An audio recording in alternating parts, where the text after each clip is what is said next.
Bonjour à toutes et à tous et bienvenue à vous sur Média TV. C'est un plaisir de vous retrouver. Alors comme tous les samedis, on commence par un aliment. L'aliment de la semaine aujourd'hui, celui que l'équipe a choisi pour vous, c'est la cerise. Ensuite au boulot, nous parlerons de l'importance de la mixité intergénérationnelle.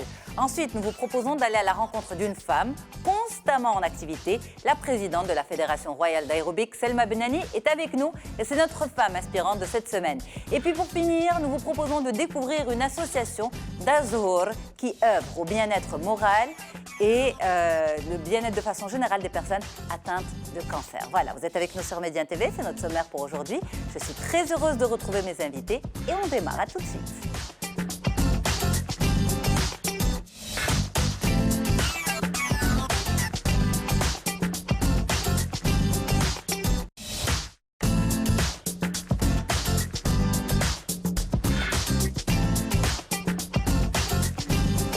Merci beaucoup d'être avec nous, c'est un plaisir de vous retrouver. Je suis sincèrement honorée et heureuse de retrouver mes invités qui ont accepté de faire cette émission aujourd'hui avec moi. Marhaba bikoum tous et marhaba bikoum mesdames. Merci beaucoup d'être là, Mona Skli. C'est un plaisir de vous retrouver. Tout va bien? Très bien, je vous Ramadan remercie. se prépare bien? Alhamdoulilah, excellent. Alhamdoulilah, Je vous souhaite en absolument. tout cas un excellent Ramadan à tous. Merci beaucoup infiniment. Mona Skli, vous êtes coach certifié en coaching de manager. Vous êtes DG de Coach to Win et avec vous justement la mixité intergénérationnelle, comment y arriver? On en parlera dans un petit moment. Notre femme inspirante, c'est vous, Selma Benani Labas Alik. Tout va bien? Je vous remercie C'est beaucoup. un plaisir de vous recevoir. Merci beaucoup pour cette belle invitation. Avec plaisir, madame. Vous êtes une véritable, on va dire, locomotive. C'est vrai, vous êtes... Je rougis. Il faut Je n'ai pas mis de phare à jour ce matin. En tout cas, merci beaucoup d'être avec nous. Merci. Vous êtes la présidente de la Fédération royale marocaine d'aérobic, de hip-hop aussi. Alors, le sport comme locomotive d'inclusion sociale, nous allons voir avec vous toutes les activités et tout l'engagement que vous avez pour la société marocaine. Merci infiniment d'être avec nous, Lella. Et puis à vos côtés, Mariam Nseri, bonjour madame, c'est un plaisir de vous retrouver. Merci. Vous êtes médecin, mais vous êtes aussi la présidente fondatrice de tout votre cœur de Dar Zhour, cette association qui est là pour soutenir moralement et par le bien-être toute personne atteinte de cancer. Vous êtes installée à Casablanca. Merci infiniment d'être avec nous. Merci, Yasmine. Et de venir partager avec nous justement cette expérience et cette initiative. Merci beaucoup. mesdames. Tout va bien? Très bien. Shbakia, Baréouat et compagnie. Pas trop. Pas trop. Il faut faire attention. C'est très bon, j'en mange, mais il faut aussi faire du sport. Il faut aussi faire du sport, c'est vrai. Ça, on le répète toujours, on se dit tout, mais en toute honnêteté, on va être honnête avec les gens, on n'arrive pas un petit peu, enfin moi personnellement, j'arrive pas À gérer. à gérer. Non, pas à gérer, mais à lutter. À lutter, Si voilà. c'est devant moi, il faut que je goûte. Je ne sais pas pour vous, mais en tout cas, ce qu'on vous propose pour démarrer la matinée. C'est la même chose. C'est la même chose. Voilà, on va être honnête, puisqu'on se dit tout. Non, bien sûr. Puisqu'on se dit tout, on se dit tout. Tout à fait. Alors, on va commencer par quoi le samedi matin? On va commencer par un aliment de la semaine. En général, c'est des choses qui sont très, très saines. C'est pour en savoir un peu plus sur ce que l'on mange et notamment les fruits et légumes de saison. Nous avons choisi pour vous la cerise. On regarde.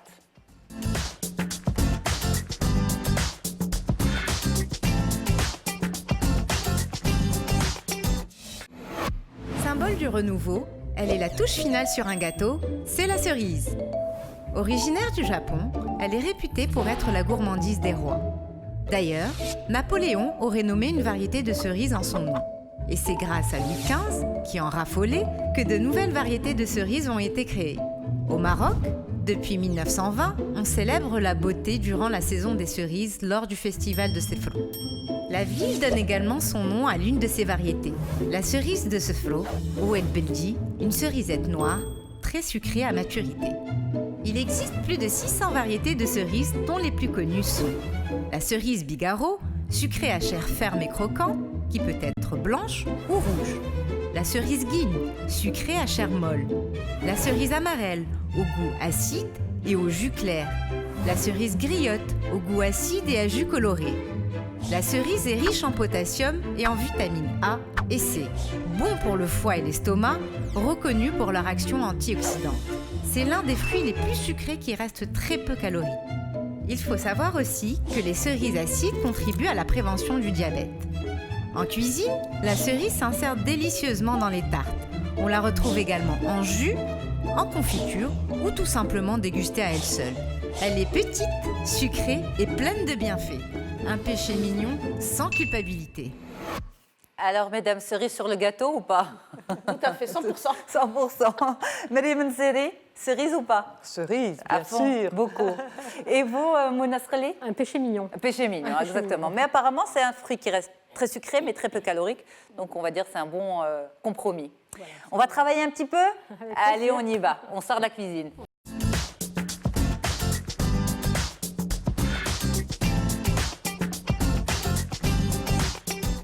Alors, Mouna Sreli, avec vous, nous allons parler de la mixité intergénérationnelle. Comment y arriver? Vous êtes coach certifié en coaching de manager, DG de Coach to Win. Mais avant, ce qu'on vous propose, c'est d'essayer de comprendre l'intérêt de cette mixité intergénérationnelle avant de parler du processus. Et ça, c'est avec M. Mustafa Sqat qu'on en parle. On regarde. En milieu professionnel, la mixité intergénérationnelle peut apporter beaucoup de valeur ajoutée. Chaque génération a quelque part une énergie à elle qui est spécifique. Le rapport à la hiérarchie, il est différent. Parce que la nouvelle génération, elle chercherait beaucoup plus de compétences chez la hiérarchie que peut-être la génération qui la précède. La génération qui la précède, elle amène quand même beaucoup de savoir et d'expérience et de maturité. Et bien sûr, devant l'énergie, la fougue d'une nouvelle génération, un peu de maturité, puis surtout de métier, peut être très bénéfique. L'autre exemple de valeur ajoutée qui peut être apporté, c'est que la génération nouvelle, elle remonte l'information plus rapidement et plus facilement, parce qu'elle a moins de tabous que notre génération à nous. Des fois, elle peut relever par exemple des anomalies ou avoir un regard critique sans être ni agressif ni gênant pour l'organisation. Et des fois aussi sur la partie technologique, cette génération a beaucoup à apprendre à l'ancienne génération. Un exemple aussi de valeur ajoutée, c'est qu'on a vécu une situation où on a dû faire partir des cadres supérieurs d'un certain âge, des seniors. C'était une erreur parce qu'il fallait les rappeler après un certain temps en tant que consultants et on a dû les payer beaucoup plus cher. Donc c'est pour vous dire qu'il vaut mieux avoir de la mixité, même si c'est un facteur de complexité dans le management, mais c'est sûrement un facteur de création de valeur ajoutée. Donc c'est avant tout peut-être un facteur de complexité pour le manager et vous êtes justement coach certifié en coaching de manager. Maintenant, comment y arriver? Parce qu'il y a beaucoup d'intérêt à avoir cette mixité intergénérationnelle, comme l'expliquait M. Sqat à l'instant. Alors comment on y arrive en tant que manager? Comment on fait avec les deux états d'esprit, les deux mentalités, les deux écoles, etc., l'ancienne et la nouvelle? Ben justement, c'est-à-dire déjà, entre ancienne et nouvelle, il y a eu des générations, mais ces générations sont très, très spécifiques. Et de toutes les façons, en règle générale, on ne peut construire une identité collective qu'après avoir construit une identité individuelle. Et cette identité individuelle ne peut être construite qu'en comprenant en fait chaque génération. Et c'est pour ça qu'en fait ces générations en fait dépendent aussi. Elles ont été classifiées, elles ont été nommées, elles ont été aussi classifiées en fonction de l'âge de naissance. Donc grosso modo, il faut se dire que par exemple pour par exemple les baby boomers, donc c'est cette génération des années 46 jusqu'à 62. C'est ça. Vous voyez, donc ça c'est les baby boomers. Ensuite, il y a eu la génération X. Alors la génération X, c'est 62, c'est les années 62 jusqu'aux années 80. Donc cette génération X, elle est spécifique en termes de respect des procédures, en termes de rapport à la hiérarchie, voilà. Et ensuite, la génération Y, en fait, elle est née après la révolution numérique. C'est même la révolution numérique qui a donné naissance à cette génération Y. Et d'ailleurs, Y, c'est pas choisi juste parce que c'est après X, mais d'abord, c'est un peu comme le fil du baladeur. Donc c'est une génération qui est hyper connectée, mais qui a également des atouts. Des atouts qui, lui, sont spécifiques. Et puis, pour terminer, donc, toutes les générations... Voilà, la génération Z, c'est celle qui est née après les années 95. Voilà. Ça. Donc, les particularités de chaque génération fait que, c'est-à-dire le plus, c'est que chaque génération, en fait, quand elle est comprise, et justement, c'est là où le coach de manager intervient, c'est que cette mixité, on l'obtient à travers une écoute de chaque type, c'est-à-dire de chaque génération. Voilà, chaque génération. Mais en fait, pardon de vous interrompre, c'est comme si, en fait, en tant que patron, oui. Lorsque vous recevez, par exemple, on va dire vos équipes, oui. Vous avez une réponse ou une attitude ou un comportement ou une discussion à la carte, selon la génération Pardon, excusez-moi. C'est comme ça que ça se passe? C'est-à-dire dans l'entreprise, le but c'est que l'entreprise soit pérenne, c'est qu'il y ait un recrutement et que cette personne qui intègre l'entreprise ait aussi la capacité de s'adapter aux personnes qui sont déjà présentes dans l'entreprise. Donc pour favoriser cette mixité, c'est là où on intervient. Pourquoi? Pour donner en fait les clés aux managers, aux différents types de managers, de pouvoir gérer chaque membre de son équipe. Parce qu'en fait, dans l'entreprise, chacun est organisé en mode projet. Et dans ce mode projet, et pour être vraiment rentable, efficace et favoriser aussi une meilleure qualité de vie au travail et surtout aussi une meilleure efficacité, ça veut dire qu'il y aura du mentorat à travers les aînés, il y aura un apport digital de la part des générations, donc des générations Y. Vous voyez, donc cette mixité fait qu'on va être beaucoup plus performant, on va gagner du temps et surtout on va gagner quelque chose de capital qui est le respect de l'autre. Parce que vous savez, les valeurs au niveau de l'entreprise, c'est ça qui fait que chacun reste ensemble et fonctionne de manière, optimale. En fait, c'est ça le but.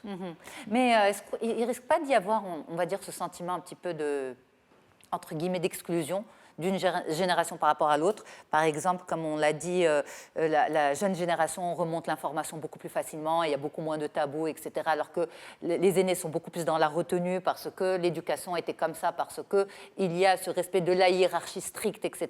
Est-ce qu'il ne risque pas d'y avoir ce point de vue ou ce sentiment, il ne se comporte pas ou elle ne se comporte pas en tant que DG ou en tant que PDG de la même manière avec tout le monde, il est beaucoup plus cool avec X plutôt qu'avec Y, ou inversement.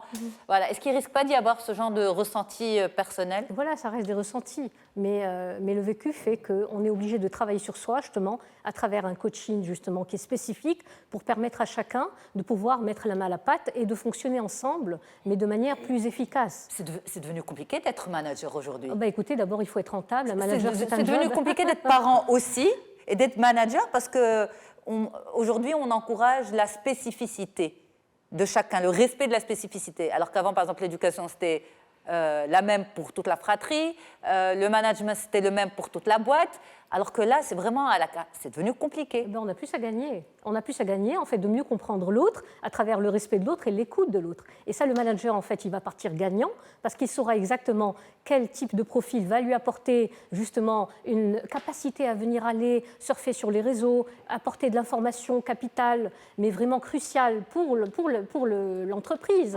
Et venir, disons, former aussi ce jeune qui vient d'intégrer l'entreprise à être à l'écoute des seniors, mais surtout également pour un partage d'informations. C'est ça qui va permettre en fait à chacun de travailler en symbiose avec l'autre. Mais en fait, c'est un mindset.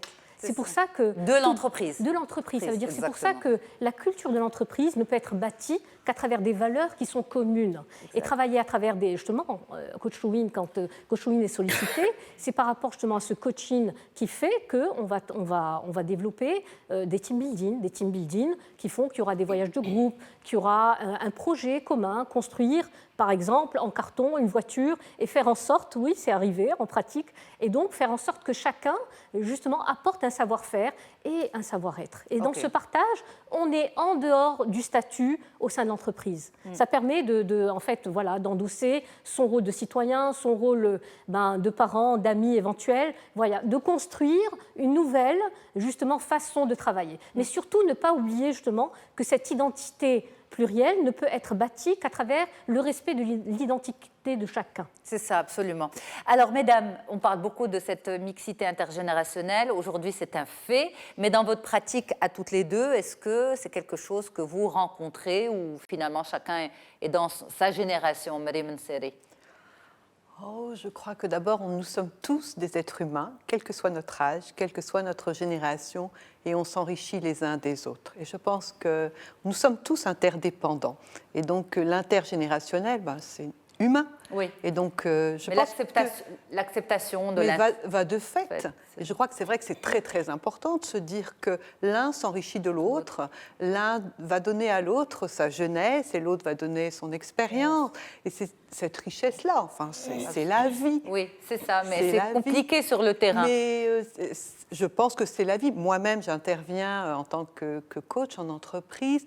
Je crois que tout est dans le respect, comme Mouna a dit, dans l'écoute les uns des autres, apprendre simplement à développer l'intelligence émotionnelle en entreprise. Et dès lors qu'il y a cette intelligence émotionnelle, alors les équipes peuvent bien mieux fonctionner. Absolument. Je crois vraiment.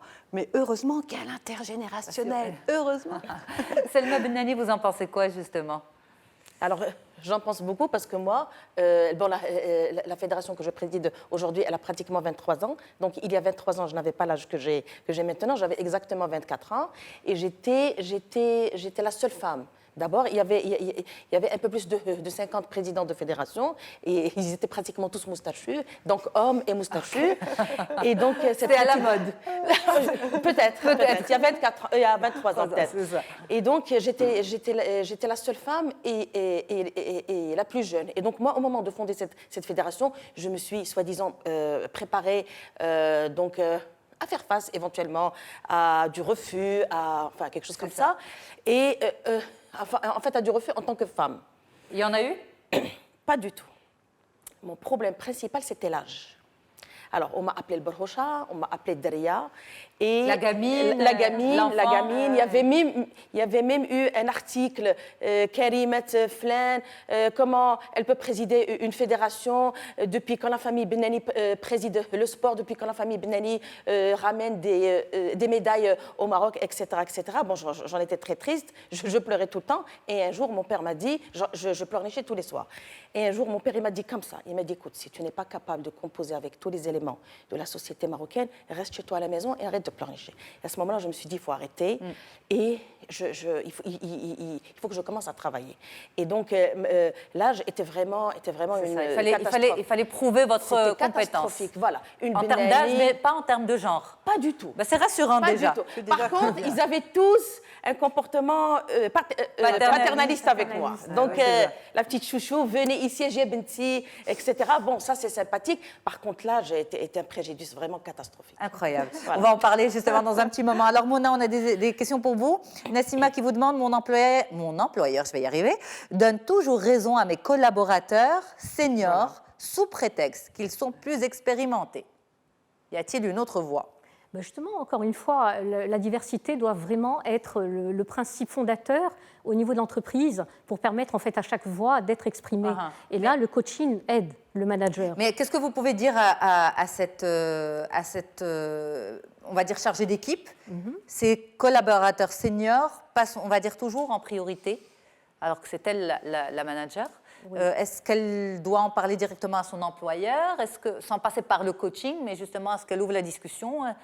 Comment ça peut se passer? Je pense que déjà la communication est la base de tout. C'est une base de travail énorme. Déjà, parce que je pense que ce qui est important aussi, c'est de sortir parfois de certains a priori, de certains préjugés, ou de certaines craintes. Bon, finalement, si on parle, on va être mal jugé. Il faut sortir de ça. Il faut se dire que finalement, j'ai un objectif, c'est de venir créer un dialogue, une sorte de cercle vertueux qui fait que si quelque chose fait que je suis mal à l'aise au sein de l'entreprise, je dois sentir que j'ai cette latitude pour venir en parler, parce qu'in fine, c'est pour mieux gérer une équipe, pour faire en sorte que cette équipe-là ait un manager qui est motivé, qui a son écoute, parce qu'elle-même, elle est à l'aise. Donc, c'est pour ça que le management doit avoir les moyens de pouvoir gérer les autres. Et ça, ce n'est possible justement qu'à travers cette prise de conscience et des moyens qui sont mis à la disposition du manager pour pouvoir gérer les autres. Alors, vous avez parlé tout à l'heure de team building et justement, c'est l'une des questions de Abdellatif qui vous dit quelles sont les activités qui peuvent favoriser la mixité intergénérationnelle. Il y a énormément en fait, de possibilités de venir favoriser cette mixité intergénérationnelle.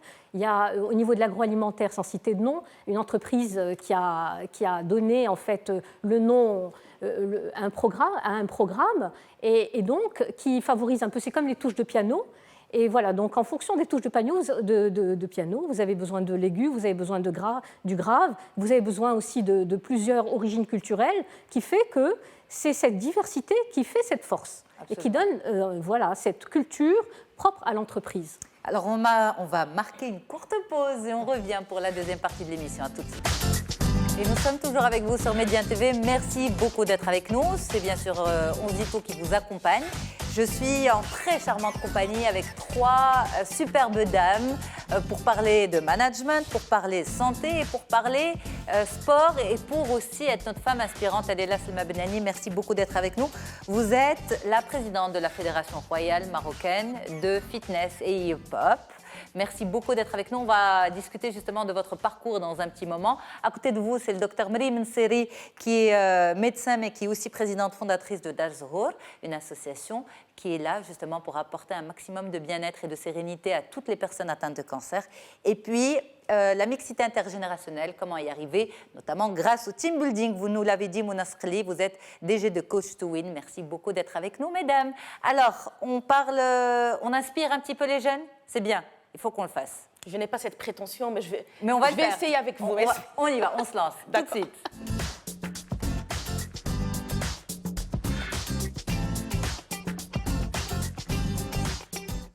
Alors, Selma Benani, vous avez choisi le fitness comme arme contre l'exclusion sociale et comme arme contre les pathologies, justement. Vous menez différents combats, on va dire, grâce au sport.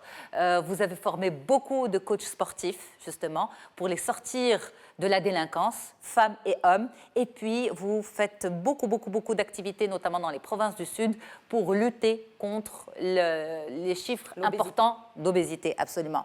Qui êtes-vous exactement? Nos équipes sont venues chez vous, réaliser un petit reportage, et puis ensuite on revient ici pour en parler. Dès la découverte de sa passion pour les sports aérobiques, Selma Benani en fait une locomotive du bien-être social. Lors de ses études à l'étranger, elle découvre ce sport accessible à toutes les tranches sociales, car ne nécessitant aucun matériel sportif spécifique. Devenant ainsi la présidente fondatrice de la Fédération royale marocaine des sports aérobiques, fitness, hip-hop et disciplines assimilées, Selma Benani conduit plusieurs actions sportives d'ordre social, dont la manifestation phare Fitness pour toutes, initiée depuis 2010 et dont l'idée est de sensibiliser à la lutte contre l'obésité chez les femmes des provinces du Sud. L'obésité s'inscrivant dans les normes de féminité et de beauté de la région, mais dont les répercussions affectent gravement la santé des femmes. Cette manifestation ayant pour but de les sensibiliser aux bienfaits d'une alimentation saine et équilibrée et à l'importance des exercices physiques par l'organisation de différentes activités ainsi que des séances d'accompagnement personnalisées. Pour Selma Benani, la promotion du bien-être physique et moral est une vocation et un combat qu'elle mène grâce à la fédération chaque jour. Elle dit « Le combat n'est pas fini, car le Maroc et les Marocains méritent ce qu'il y a de meilleur. » Alors justement, Selma Benani, vous nous avez dit que vous avez démarré toute cette belle aventure il y a 23 ans. Est-ce qu'on vous a pris au sérieux il y a 23 ans lorsque vous avez dit « Je veux former des jeunes Marocains à devenir, on va dire, des entraîneurs et des coachs d'aérobic ?» Parce que, on va dire, c'est pas un sport national, c'est pas le foot, c'est pas ce genre de sport vraiment... Je vais vous expliquer. Allez-y. Alors, pas du tout. Justement, on ne m'a pas du tout prise au sérieux, puisque l'âge était vraiment un préjudice. Moi, en fait, je me suis préparée psychologiquement à justement être la première femme, etc. Mais en fait, j'ai fait face à l'âge. L'âge était vraiment une catastrophe parce qu'on ne m'a pas cru, les clubs ne voulaient pas s'affilier, les jeunes femmes et les hommes ne voulaient pas venir donc faire les entraînements. Je vous parle des 3-4 premières années. Donc, j'ai vraiment peiné à expliquer aux gens, en fait, je n'ai rien expliqué, je me suis mise au travail.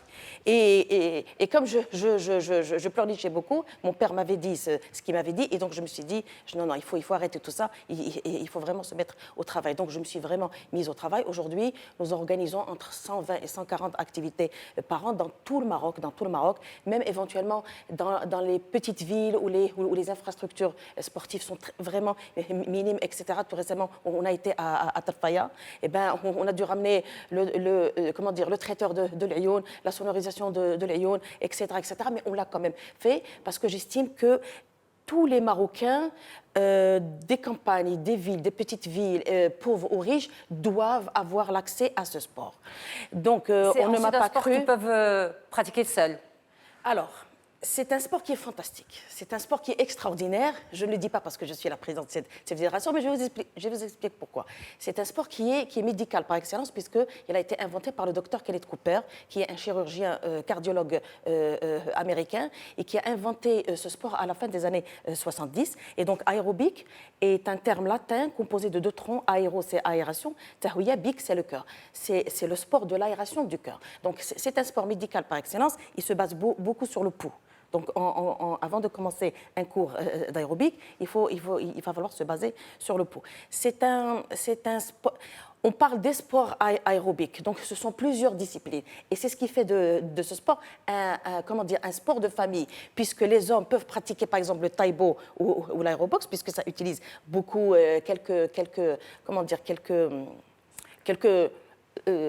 mouvements des arts martiaux, donc ça leur permet de montrer leur musculature, etc. Les femmes enceintes peuvent, le troisième âge peut, etc. Donc, deuxièmement, c'est un sport de famille. C'est un sport thérapeutique par excellence, puisque c'est le seul sport au monde qui est pratiqué par la musique. Et nous connaissons tous les vertus thérapeutiques de la musique. Mais quatrième critère très important, c'est un sport, justement pour répondre à votre question, c'est un sport pour les riches et les pauvres, puisqu'il ne nécessite aucun matériel. Il faut juste les espadrilles. Et vous me voyez là en photo, je suis en alpha, justement pour dire à toutes les femmes que on peut pratiquer ce sport dans sa cuisine, son salon, au club, à l'association, dans la rue, etc. Juste un cours de body walking, qui est un cours de marche sportive, mais bon, qui a quand même ses critères. Eh bien, on peut brûler des calories et on peut surtout déstresser, puisque fortifier son cœur. Exactement. Alors, il y a deux volets qui sont très importants dans votre action. C'est justement toute la sensibilisation que vous faites dans les provinces du Sud pour lutter contre l'obésité. Est-ce que ça a commencé à donner ses fruits? Parce que ça fait des années que vous allez justement à Tarfaya, à L'Ayoun, à Tantan, toutes les villes, absolument. Sans exception aucune. Exactement. Alors, moi, j'ai mis les pieds pour la première fois dans les provinces du Sud il y a exactement 18 ans. Et ce que j'ai commencé à faire, c'est d'abord comprendre la culture. Parce que le Maroc est une mosaïque. C'est une mosaïque culturelle extraordinaire. Bon, ça, c'est un autre sujet, je ne vais pas en parler. Mais ce que j'essaie de faire justement, et c'est ce qui fait la réussite de cette fédération partout, c'est que moi en tant que président, j'essaie de comprendre les cultures locales. Donc aujourd'hui, je connais les plats locaux, je connais les termes locaux, etc. Et donc au moment où j'ai mis les pieds dans les provinces du Sud, j'ai d'abord commencé à comprendre la culture hassani, à parler un petit peu, à essayer de comprendre. Et donc c'est là où j'ai découvert que l'obésité est une norme et un critère de beauté, de fertilité, de bien-être social, etc. Et nous respectons toutes les cultures locales du Maroc. C'était pas compliqué justement d'installer la culture du sport et d'être fit alors que c'est pas forcément culturel? Alors justement, nous avons démarré il y a exactement 10 ans et la première édition a eu lieu à Dakhla en 2010. Nous avons eu 871 femmes. 871 femmes. Donc, c'est un événement qui s'appelle Fitness pour toutes, à Rachaq Ali Jami' Nissa, et donc il y a pour objectif principal la lutte contre l'obésité chez la femme sahraoui, puisque les chiffres du ministère de la Santé disent que le plus haut taux des cancers du ventre chez les femmes se trouve dans les provinces du Sud, et notamment la ville de Smara. En tant que présidente qui gère le bien-être moral et physique, puisque fitness veut dire bien-être moral et physique, je ne pouvais pas continuer à me taire donc par rapport à ça, d'autant plus que j'ai vécu, comme je vais beaucoup aux provinces du Sud, j'ai vu beaucoup de drames. J'ai vu une jeune femme, justement, la raison pour laquelle j'ai créé cet événement, j'étais à Dakhla en vacances et un ami qui vient me dire, il était en catastrophe, il m'a dit l'épouse de mon meilleur ami est décédée. Je lui dis, il était catastrophé, je lui dis qu'est-ce qui s'est passé? Il m'a dit, il vient de se marier. Il y a un mois, elle a 25 ans et elle est morte de l'appendicite. En fait, ce qui s'est passé, parce que moi je me suis renseignée plus tard, ce qui s'est passé, c'est que l'appendicite est une opération chirurgicale banale. Banale. 20 minutes et voilà. Le problème, c'est qu'au moment où les médecins ont ouvert le ventre, il y avait des kilos de graisse beige, alors que la couleur devrait être blanche. Blanche. Donc, pour atteindre l'appendicite, l'appendice, il devait d'abord se débarrasser de beaucoup de kilos pour atteindre hémorragie interne. Hémorragie interne. Donc, l'obésité, et puis l'obésité est cause de beaucoup de maladies, donc on ne pouvait pas se taire par rapport à ça. Nous avons démarré il y a 10 ans, donc on a fait Dakhla, Boujdour, Smara, Tantan, Tata, Essa, Gelmim, Sidi Ifni l'année dernière et cette année, Tarfaya. Tarfaya, il y a 8200 habitants. Nous avons eu quelque chose qui ressemble à 150 femmes, ce qui est très très bien. Alors que par exemple dans les grandes villes, par exemple à Essa, nous sommes arrivés à 1200. À Tata, nous avons eu 1500 femmes. Des événements qui rassemblent autant de personnes. Oui. Ça veut dire que les gens sont en demande, les femmes sont en demande. Alors en fait, ce qui se passe, c'est que au début, les femmes elles viennent, surtout les hommes. Ils viennent me dire, mais nous, on veut nos femmes comme ça. Ah. Je leur dis d'accord, mais si votre femme fait du diabète et un cancer et je ne sais pas quoi, et l'hypertension artérielle, problème cardiovasculaire, etc., à l'âge de 50 ans, vous n'allez pas voir une fois, vous allez voir un cadavre à la maison. Donc en fait, il y a plusieurs workshops au sein de cet événement. Donc nous offrons des cours d'aérobic. Alors en fait, ça se passe sur un week-end. Donc tout le week-end, il y a des cours d'aérobic très très simples pour que les femmes découvrent d'abord ce sport. Et puis nous prenons ce sport en tant que sport de bien-être physique et moral. Moi-même, les hommes participent aussi? Pardon? Les hommes participent aussi? Non, ils sont exclus?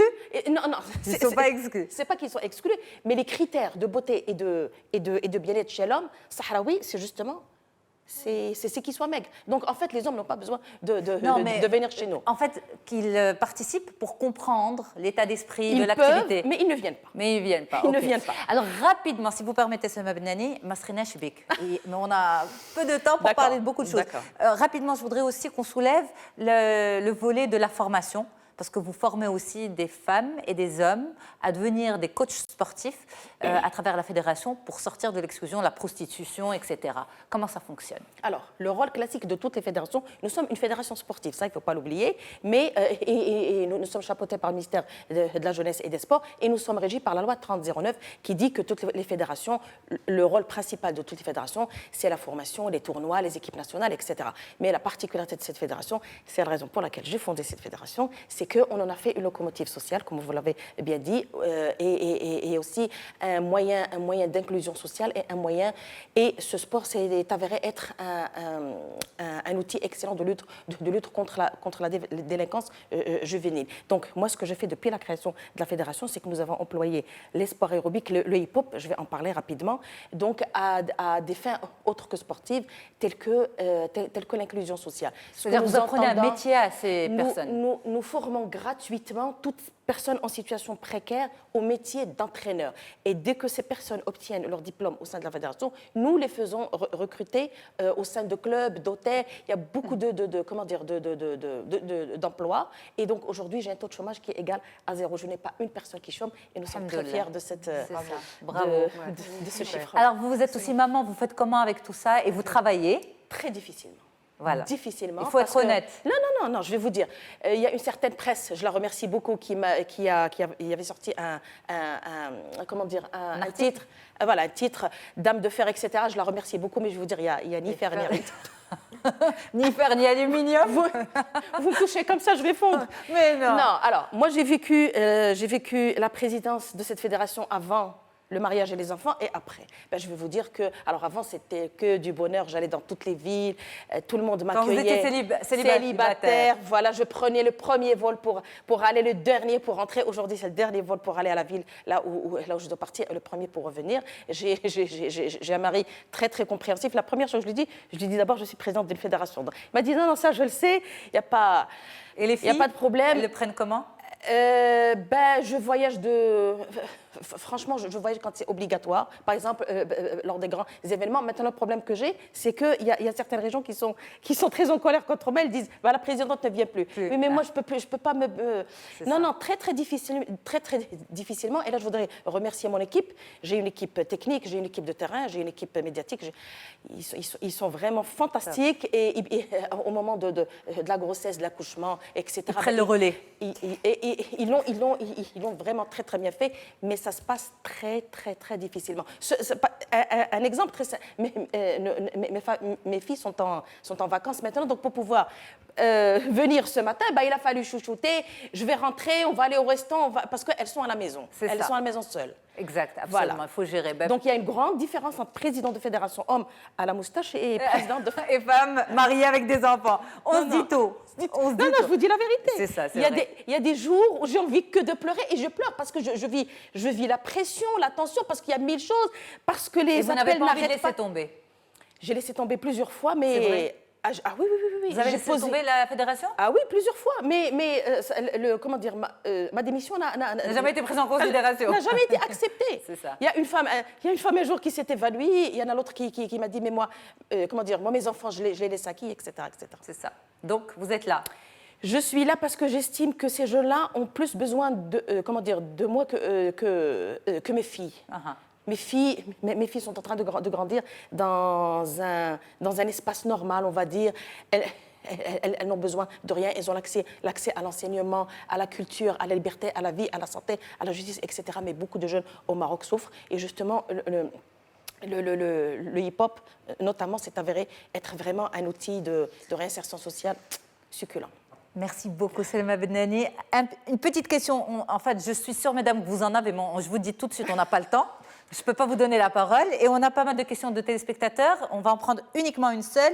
Qu'est-ce qui vous a le plus marqué lors des actions que vous avez initiées dans la région du Sud, selon Najet, 23 ans? Que le Sud? Ça, c'est sa question. Ce qui vous a le plus marqué lors des actions que vous avez initiées dans la région du Sud. Alors, dans tout le royaume, je vais vous dire la vérité, c'est la même chose. C'est la gratitude des gens, c'est le sourire, c'est l'accueil, c'est Allah yarham al-walidin ou Allah yarda alik. Ça, c'est ma plus grande récompense que j'ai eue. Et puis aussi, nous exportons, parce que le Maroc est le seul pays arabe, maghrébin et le deuxième pays africain qui a une fédération d'aérobic et de hip-hop. Et donc, depuis une dizaine d'années, nous exportons, entre guillemets, les entraîneurs donc, aux pays du Golfe, parce que justement, ils n'en ont pas. Et dès qu'ils vont faire le pèlerinage, je vous assure, ils nous envoient une photo par WhatsApp en disant « c'est ma plus grande récompense ». Merci beaucoup, Selma Bennani. Merci infiniment. Je suis sûre que vous avez plein de choses à lui demander, mais on passe à notre autre sujet, Dar Zohor. On en parle avec vous tout de suite. Docteur Maryam Nseri.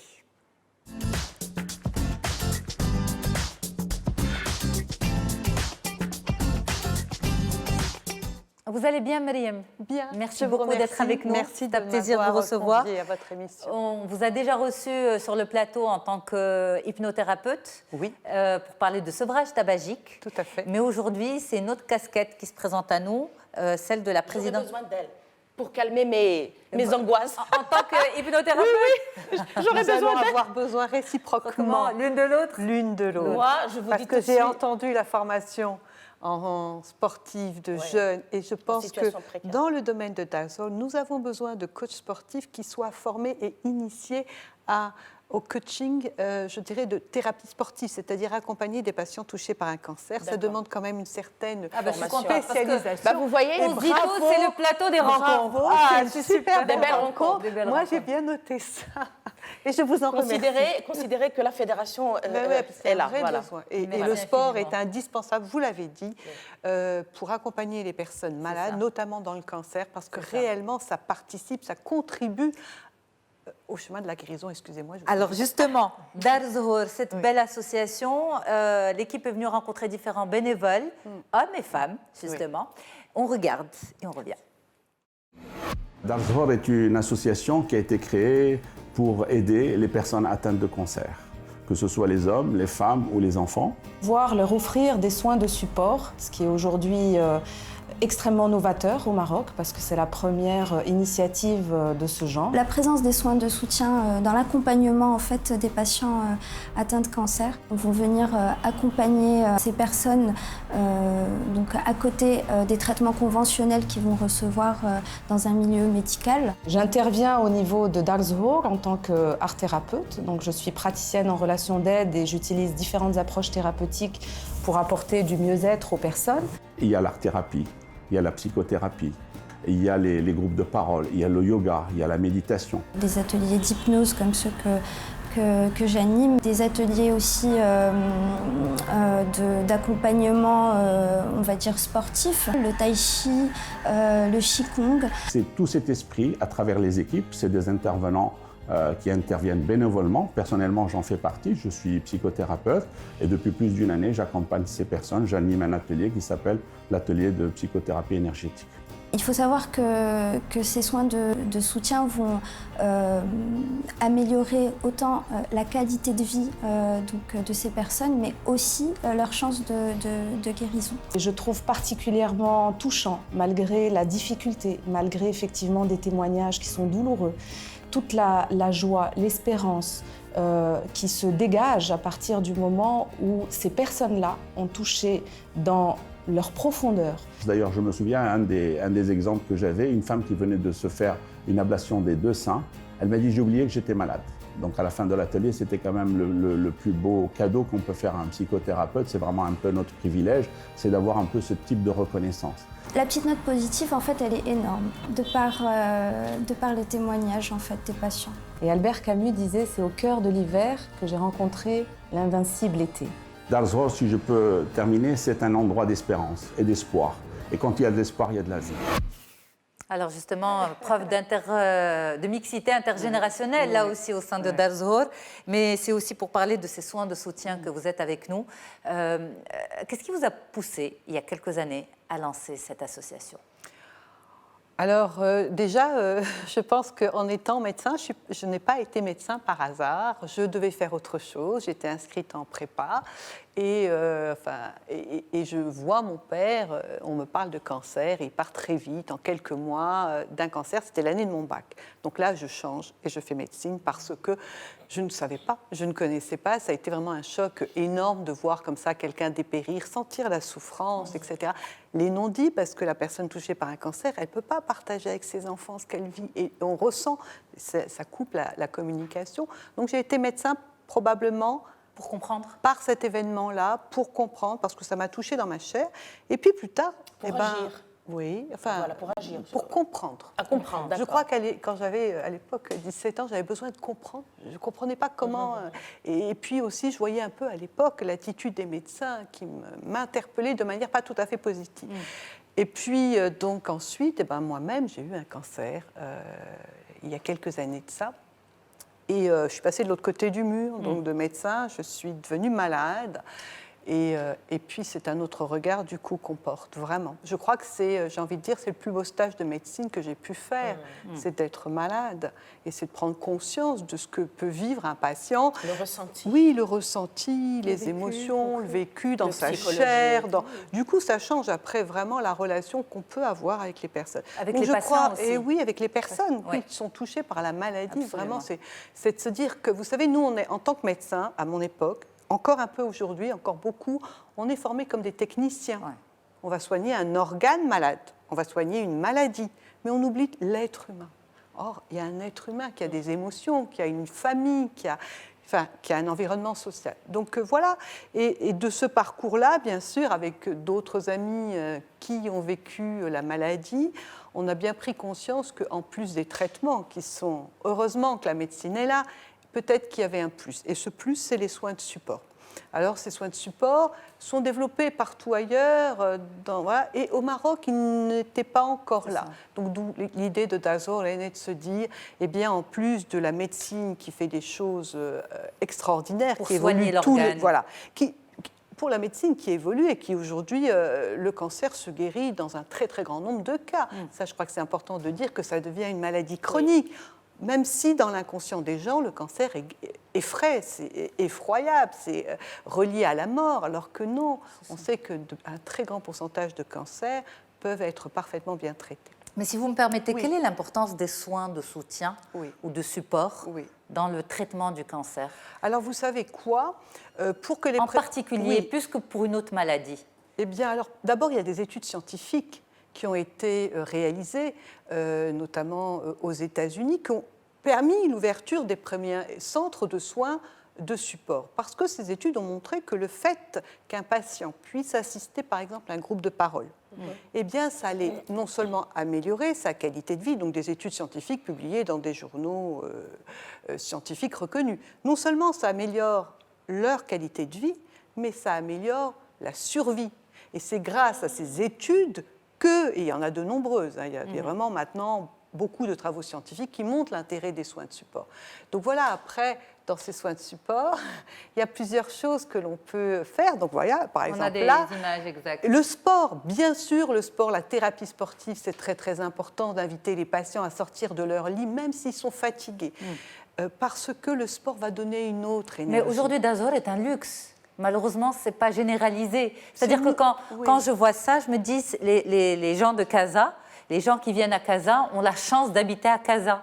Parce que Dazor est là et Dazor pense à eux. Non, vous savez quoi, je dirais que c'est nouveau, c'est tout récent, on n'existe que depuis 18 mois. C'est ça. L'idée, c'est de pouvoir avoir différentes maisons dans les villes du Maroc où il y a des centres d'oncologie, puisqu'il faut que ce soit près de leur centre de traitement. Donc c'est juste nouveau et c'est surtout pas un luxe. Quand on améliore, relativement bien sûr, vous voyez, je pèse mes mots. Non, vraiment, les soins de support, ça améliore la qualité de vie, ça améliore le moral des gens. Vous savez, quand dans un cancer, vous avez des gens qui, même type de cancer, il y en a qui vont mourir en quelques mois et d'autres vont rester à vie, vont vivre. Quelle est la différence? C'est le mental. Donc les gens ont besoin d'un soutien psychologique. Ça, je crois qu'on a tous besoin d'être accompagnés dans cette épreuve qui est particulièrement difficile. Et puis nous, on a le retour maintenant. On a plus d'une année pilote d'activité à Casablanca. Les retours, comme on a pu le voir dans les reportages tout à l'heure, sont simplement magnifiques. Quand vous avez des patients qui vous disent écoutez, moi, je ne me suis plus acheté de vêtements parce que j'étais sûre que j'allais mourir, donc ce n'était plus la peine que je m'achète des vêtements. Et pour la première fois, j'ai été faire les magasins et je me suis acheté des vêtements. Et ça, c'est un vrai plaisir, c'est-à-dire qu'elle reprend espoir en la vie. Donc vraiment, l'idée des soins de support, c'est de les accompagner dans la vie, vers le chemin et de les aider à leur donner plus de moyens pour guérir. Et l'espoir favorise aussi une guérison tout à plus fait. rapide. Vous voyez, alors, on ne veut pas nourrir de faux espoirs. Ça, je crois que c'est très, très important. Oui. Mais quand le fait de partager son expérience, dans un groupe de parole, par exemple, vous pouvez avoir des personnes touchées par n'importe quel type de cancer. Voilà. Et avec femmes, enfants, c'est pas spécifique à la femme. Non, sauf que le contexte, l'environnement fait que nous voyons que les femmes veulent être en groupe de parole avec des femmes et que les hommes ont beaucoup de mal à y venir. Et nous venons de démarrer un groupe parole d'hommes pour que les hommes puissent être entre eux avec un animateur homme pour pouvoir parler. Il y a de la pudeur, il y a de la honte, de la pudeur beaucoup chez les hommes partout. Ça, les hommes ont beaucoup de mal à parler, à partager leurs souffrances, leurs angoisses, leur stress, mais même ailleurs. Même ailleurs. Même ailleurs. Ah oui, je vous assure. Dans d'autres pays. Oui, complètement. Ailleurs, c'est surtout les femmes qui y viennent. Alors, le fait de voir d'autres femmes à un autre niveau de la maladie, peut-être après les traitements, qui vous dit, moi, mais je veux repousser, parce que chez les femmes, c'est terrible, la perte de cheveux. Et qui vont bien, qui ont repris leur activité. Ça fait beaucoup de bien. Elles se nourrissent de l'expérience. Ça crée du lien social, ça crée un vrai partage, ça permet d'exprimer des choses qu'on ne peut pas dire dans la famille. Mais aujourd'hui, est-ce que les médecins qui suivent dans les centres d'oncologie sont conscients de l'importance de ces soins support au-delà du traitement, et puis l'importance aussi de ne pas soigner l'organe ou la maladie, mais de soigner l'être humain, l'individu? Est-ce qu'il y a aujourd'hui cette prise de conscience? Alors oui, la prise de conscience des cancérologues, puisqu'il s'agit des radiothérapeutes ou des chimiothérapeutes, des oncologues, en fait, la conscience est là. Et à l'origine du projet Dazor, nous avons bien sûr, on s'est assis avec des cancérologues pour en parler. Ça n'est pas quelque chose qui... Bien sûr qu'il y a un vrai besoin. Et donc c'est de là où est née l'idée. Et les médecins le disent, ils voient bien la différence entre un patient qui va être accompagné, et ça a un impact sur l'immunité. Vous voyez, c'est quand même très important. Les médecins disent, il y a quelque chose là qui se passe, voilà, on sent l'impact. Donc oui, il y a le soutien, bien sûr, des cancérologues. Maintenant, évidemment, ils sont tellement pris par le nombre de patients qu'ils ont souvent du mal à en parler. La consultation est courte. Ils ont beaucoup de choses à dire aux patients, les informer sur les traitements, etc. Et puis, vous savez, les patients, ils sont en sidération, donc ils ont du mal à retenir ce que le médecin dit. Donc, nous avons un travail à faire pour dire aux infirmières, pour dire au grand public, pour informer. Les soins de support, c'est très important. Ça va vous aider, non seulement pour mieux passer cette épreuve qui est souvent très lourde, c'est une épreuve, et en plus pour vous aider à aller vers quelque chose, vers la vie. Vers la vie, absolument. Alors, on a une question de la part de Merim qui vous dit, peut-on assister aux ateliers que vous organisez, même n'étant pas atteint d'un cancer, pour accompagner un proche? Alors, dans les ateliers, il y a différents ateliers. Il y a les ateliers que pour les personnes touchées par un cancer, et là, c'est réservé. C'est très important de ne pas être accompagné, et nous refusons que dans un groupe de parole, il y ait par exemple la maman et la fille. Du coup, si c'est la maman qui a un cancer, elle ne peut plus parler, et puis ça impacte les autres. C'est ça. Alors que quand elles sont entre elles vont pouvoir partager, dire simplement « j'ai du mal à parler à ma fille » ou « je ne lui ai pas dit la réalité parce que je ne veux pas qu'elle rate ses examens, je veux qu'elle réussisse, je ne veux pas qu'elle soit inquiète, etc. » Mais l'accompagnement des proches aussi est important. Voilà, donc nous avons bien, et c'est très important parce qu'il y a une très grande souffrance dans les familles. Et puis la maladie crée une rupture de communication, chacun voulant protéger l'autre. Du coup, la communication, elle est biaisée complètement. Donc, nous avons mis en place, et puis ça a démarré il y a une semaine maintenant, ce qu'on appelle des groupes de parole de proches aidants, c'est-à-dire frères, sœurs, parents ou enfants de personnes touchées par un cancer, de façon à pouvoir partager entre proches, entre familles, en fait, leur expérience, ce qu'ils font, comment ils font, un lieu de parole. Rien que la parole fait du bien, apaise, c'est animé toujours par un psychologue ou psychothérapeute, spécialiste de l'accompagnement. Et ça, c'est vraiment très important. Donc oui, c'est prévu. C'est prévu. Merci beaucoup. Merci infiniment d'être venu nous parler de cette belle association, justement, cette association humaine. Merci. Voilà. Selma, vous avez trouvé votre prochaine mission? Oui, tout à fait. Alors, je voudrais simplement faire une proposition à Madame Merim. L'aérobic, alors quand on termine un cours d'aérobic, il y a ce qu'on appelle les hormones du bonheur qui sont sécrétées. Les endorphines. Voilà. Et donc moi, ce que je vous propose, je voudrais venir un jour chez vous, après le ramadan, faire un cours de marche sportive, un cours simplement de body walking, parce qu'il y a des cas, comme vous l'avez expliqué, et donc on ne va pas pouvoir faire un cours d'aérobic, parce que c'est quand même, ça demande beaucoup de cardio. Par contre, je vais venir leur apprendre à marcher convenablement et proprement. Et donc, on va tous avoir les hormones du bonheur qui vont être sécrétées. Vous êtes la bienvenue. Et on va rajouter à votre bonheur les bonheurs avec du grand sport. plaisir. C'est très important. Merci beaucoup. Avec plaisir. Rendez-vous pris donc. Merci beaucoup, mesdames, pour ce beau moment d'échange et de convivialité. Mouna Skhli, coach certifié. Selma Bennani, présidente de la Fédération royale marocaine d'aérobic, hip-hop et discipline assimilée. Voilà, bravo. Je peux rajouter un petit mot, s'il vous plaît. Je voudrais dire qu'on organise le 29 juin à l'université Mohamed VI, au parc de la Ligue arabe, une journée sur le thème « Un autre regard sur le cancer », où sont conviés les associations de patients touchés par un cancer, leurs proches et les cancérologues. 29 juin. Le 29 juin.